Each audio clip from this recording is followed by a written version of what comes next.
Hi, and welcome to Lesson 5.0b in our little chapter on surface area. Last day we looked at the area of rectangles, parallelograms, triangles. Today we are going to look at the area of a circle and how to find the area of a circle given certain information.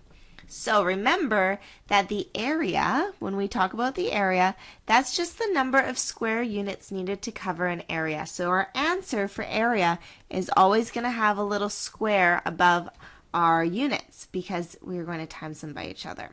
So we have some formulas that you've already learned. Let's review them.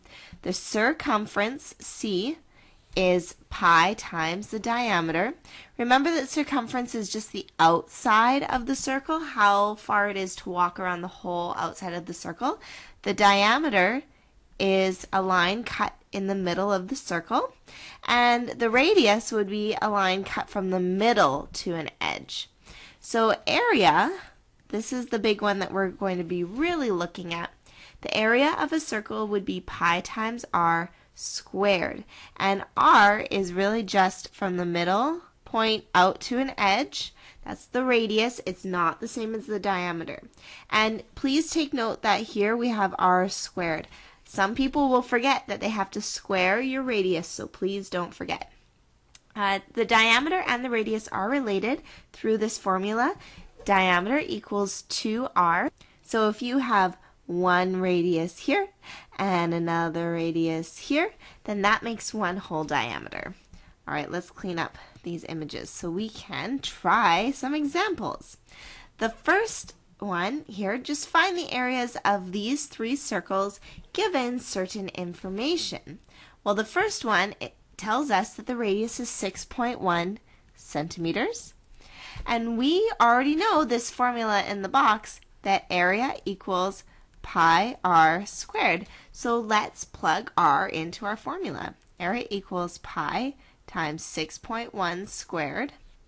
What's 6.1 squared? Well, we can plug that into our calculator and find that it is 37.21.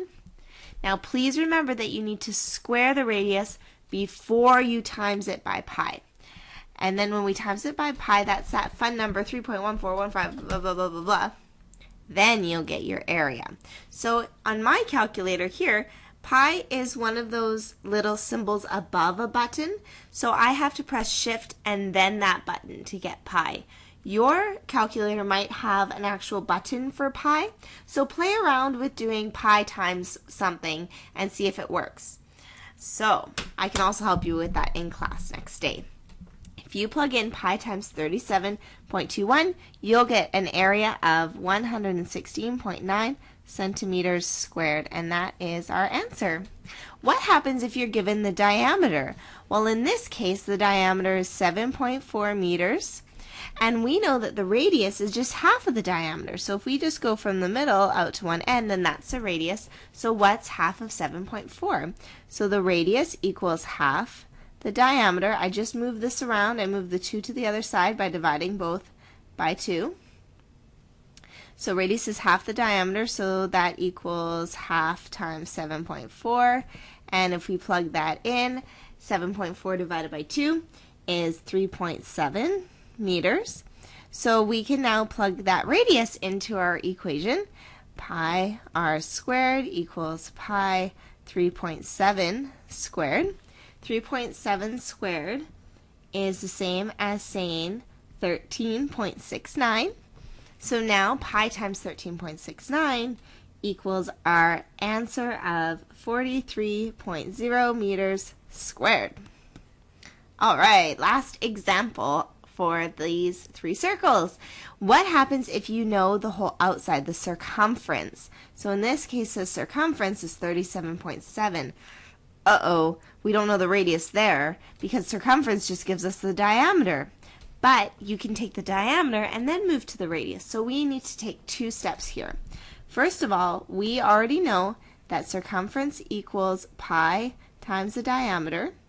So if we want to figure out the diameter, we can divide both sides by pi. So the diameter equals the circumference over pi, which if we plug it in equals 37.7 over pi, so our diameter equals 12.0. Now we also know that the radius equals half the diameter, so the radius equals half times 12, so therefore our radius is 6.0 centimeters.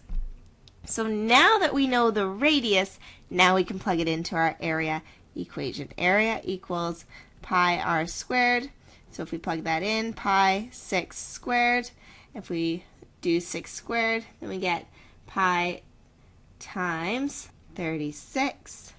Pi times 36 is 113.1 centimeters squared. So there is our area of the third circle. Time for some word problems. These are just the same except for we need to look at the question to figure out what it is asking. Clara's baby brother has a circular playpen, so we're talking about a circle, with a diameter of 1.2 meters. So all the way across is 1.2 meters. What is the area that her brother can play in? Well, we know that the area equals pi r squared.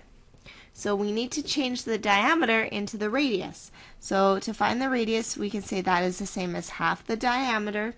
And if we know that the diameter is 1.2, then 1.2 divided by 2 is 0.6 for our radius. So let's plug it in over here. Pi 0.6 squared. And 6 squared is 36, so 0.6 squared is 0.36. And if we times that by pi, we get 1.13 meters squared. So lots of room for a little baby to run around in or crawl in. Last example for today. Kim wants to buy a new cover for her circular hot tub. She knows that her hot tub has a circumference of 53.4 meters, so that's all the way around the whole outside. What amount of area does that hot tub cover need to be? So we know that circumference equals pi times the diameter, and if we have to rearrange this for the diameter, we can say the diameter equals circumference divided by pi. If we plug in the circumference of 53.4 divided by pi, we get a diameter of 17 meters. Now we also know that the diameter equals 2r, or r equals half the diameter. So we can plug this in and find that r equals half of 17. So r equals 17 divided by 2, which is 8.5 meters. Great, so last step.